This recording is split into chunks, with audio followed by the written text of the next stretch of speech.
Hello, how you doing? We're going to be installing today a shower pan. I have saw many videos on this topic.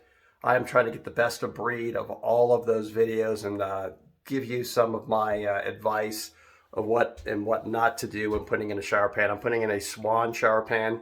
First of all, I would say you would have to get a high quality shower pan that is not something in the $100 to $200, $300 range. It's flimsy, something a little bit more sturdy that may alleviate some of the work you may have to do, especially when it comes to installing any kind of concrete base or masonry base to make it level. So I'm going to go through how I did it and some of the things that I learned. Okay, here we go.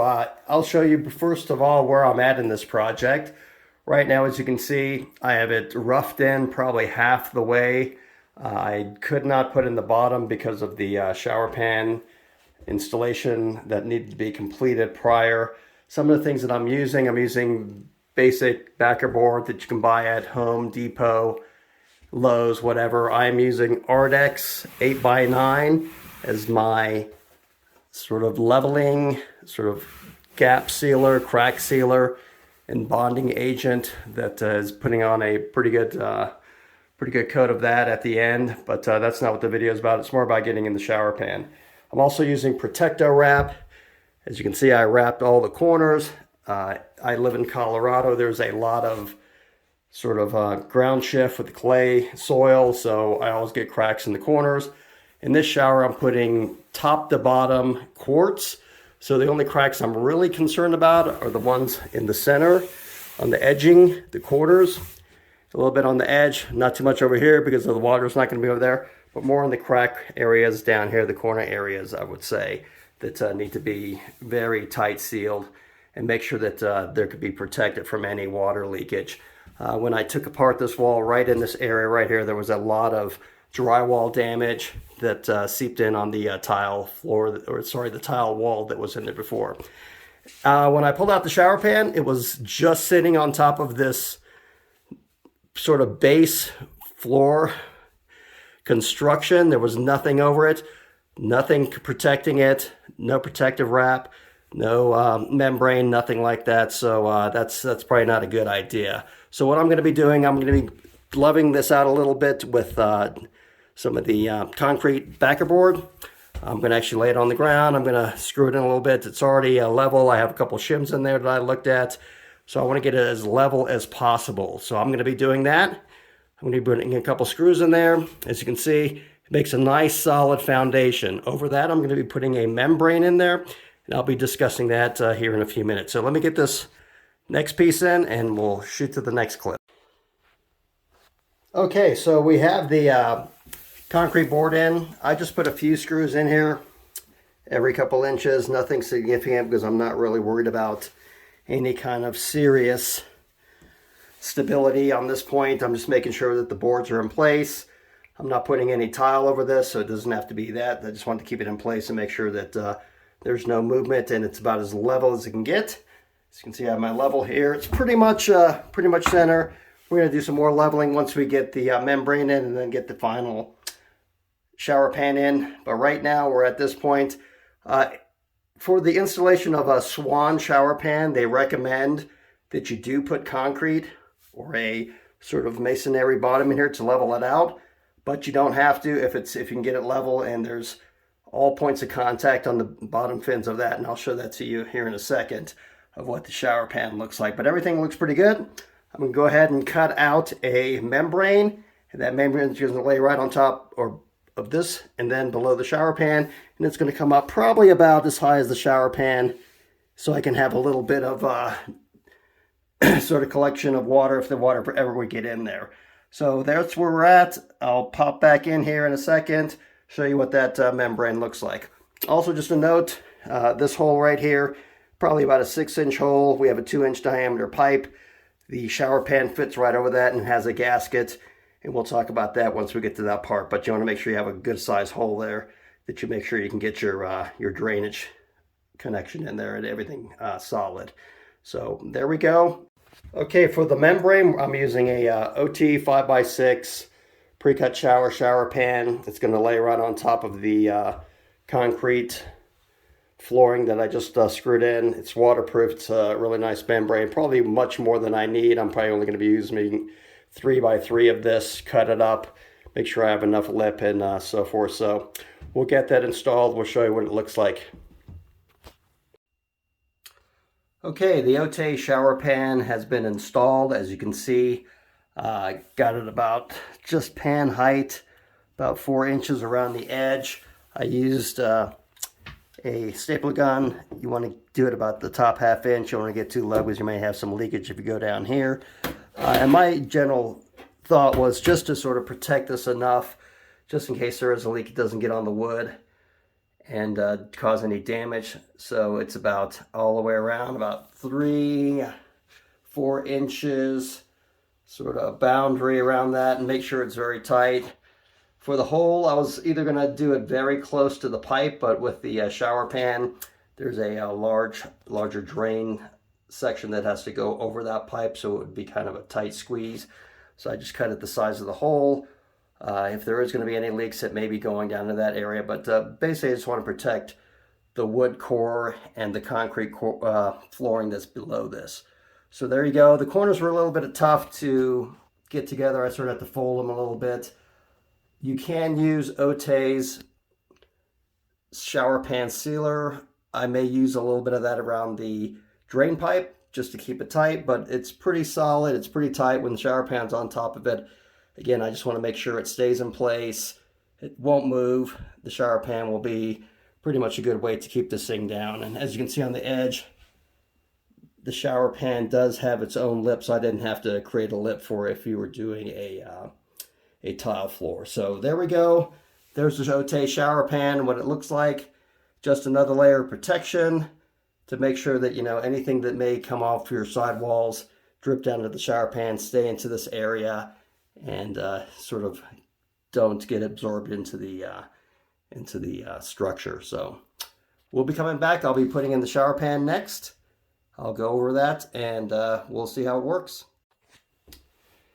Okay, here is the Swan 36x36 shower pan. This shower pan costs around $700. It's one of the more expensive ones, but not the top line expensive. As you can see, there's several fins down here to make sure for the stability, to make sure that there's no warping or anything like that when you're staying in the shower pan. It's a shower pan that has the color all the way through and through. This is a Tahiti ivory version. And as you can see again, the drain hole down there is a little bit wider than the 2-inch, so I left a little bit of room there. May put a little bit of caulking around this area right here just to make sure it seals and so forth. So we'll get this shower pan in. I put a little bit of plastic on the front end just to make sure that there's going to be no damage or no scratches of that as I do and finish the install. And we'll get this thing installed, leveled, and make sure that everything is tight before we put in our rest of our concrete drywall. So here we go. Okay, we have the shower pan now installed over the shower pan liner. Did a quick, or I should say more thorough, edge to edge look at seeing if this thing's leveled. Pretty much level from that angle. I'm going to check the other angle diagonally. I believe is the best way to check your level, making sure everything's level so you don't have any pooling. Looks pretty level right there. So the shower pan's pretty much level. The next piece is to get in the drain and the drain plug, which is pretty straightforward. We're going to put that in. Then the only thing it requires is a couple nails on the edges, sort of to toe in and hold the pan in place. Many videos talk about drilling through the pan, but they don't recommend this for Swan. You don't want to do that because it may crack. It may cause some integrity issues with your shower pan, and you don't need any of that down the road. Also, one thing I didn't mention, when I did put in the Ote shower pan liner, there are some great videos from Ote of how to do that. I am not the professional of that. I just followed the instructions. And as you can see, it's wrapped all the way around the edge. Got a nice little membrane just to protect it, just in case we get any drainage down the sidewalls right here. So I will next be putting in the shower drain plug. It's right here. They recommend putting it in some soapy water so it can go over the 2-inch plumbing that's in your home. That seals down in there, and then you put the cover on and it sort of latches onto the rubber piece. So that's my next piece. And then after that, I'm going to talk a little bit about protecting the walls around the shower pan using some of the Protecto wrap. I'm going to put a boundary around there, which I saw in another couple videos, which was a great idea. And then over that's going to go the sheetrock. The concrete wall is going to come off about maybe a ½ inch above this is what Swan recommends. So we're going to do that, get that in place, and you'll see the finished product here shortly. So with that, let me get this drain plug in. Okay, so we have the drain plug on. I'm just calling it the drain plug. It's more like a gasket that goes around your 2-inch pipe. Was a little bit of challenging getting in there just because it's a little bit snug. Fortunately, that gasket has some grooves on the inside where you can sort of use a screwdriver, sort of get in there and push it down as you get it snug all the way around, and sort of go all the way around one rotation at a time. Try to get that gasket on there. And just simply the drain, you can see the drain cover just has some sort of little tabs on there, and that sort of sits right on top of that and gets snug in between that gasket and sits there, and it can be popped off with a screwdriver. Not going to put that on yet, just going to leave that off. But as you can see, it's pretty snug. I don't think it's going to have any issues. Probably got maybe, I would say, 1/8 of an inch left for the gasket. I'd probably get in there a little bit more. I'm going to try to get a little bit more snug and keep that from having any issues. The other issue I had is that the actual 2-inch pipe, wants to move. When you push down on it, it doesn't have any stabilization. So it's a move in, so you got to sort of, get that snug on there and sort of work it into there. The soapy water worked out pretty well. Got that gasket wet. If it was dry, it would have been probably very tough to do. So there you go on the drainage gasket connection. And that's all that's required. No glue, nothing like that. No drain pipe, no putty, nothing that's crazy. So done with that piece. We'll move on to the next. Okay, we have the Protecto wrap all around the edge of the lip. It's adhering to the lip. I actually put just a few staples on the top, again, the top ½ inch, just to make sure the Protecto wrap actually tacks on. Protector wrap is pretty good stuff. It is used for roofing. It is very, very solid, a nice membrane. It's going to protect from anything rolling off of the backside of this onto the shower pan instead of going behind your wall. It's a pretty good measure that I saw, best practice. That was a really good idea. And what you're going to have is, above that, you're going to have a sheet of your backer board, concrete board, that's going to go right over there, like that. It's actually not going to come down to the bottom, but for just demonstration's sake. And then you're going to have your quartz that's going to sit right on top of that. And you should have just a little bit of room below the quartz to be able to do some caulking. This is showing almost flush with the bottom, but the concrete board is going to be a little bit higher. It's going to need a little bit more space because now I'm putting that over the lip, which is not going to be the final solution. But anyway, that's how I pulled together a bunch of best practices on how to do the shower pan. It looks like it's going to hold pretty well. We're going to put another layer of the clear plastic membrane. Again, concrete board, ½ inch above the lip of the shower pan. And then the concrete goes on top of that. So hopefully you got something out of this video. Again, I am not a professional at this. This is a do-it-yourself project, but have done it before, and I believe some of the best practices that I've seen out there on YouTube were very good examples of how to get this done. So I put a lot of those in practice and made sure that I could protect this project as best as possible from any water damage. Make sure it's a pretty good foundation for a long-term shower. Again, this is going to be quartz from top to bottom, so I'm not too worried on the wall parts, except around some of the drainage, around some of the plumbing and around some of the drainage on the shower pan.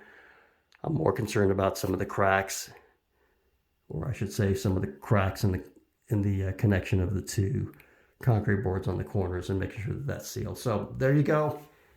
If you have any questions, please let me know. I'll post this and make sure that all the information that I discussed is on there, and that you can do your self project with almost professional quality and guarantee to protect you from any water damage and any other kind of issues you may have with your current shower or past shower. So thank you. Thanks for listening, and see you again.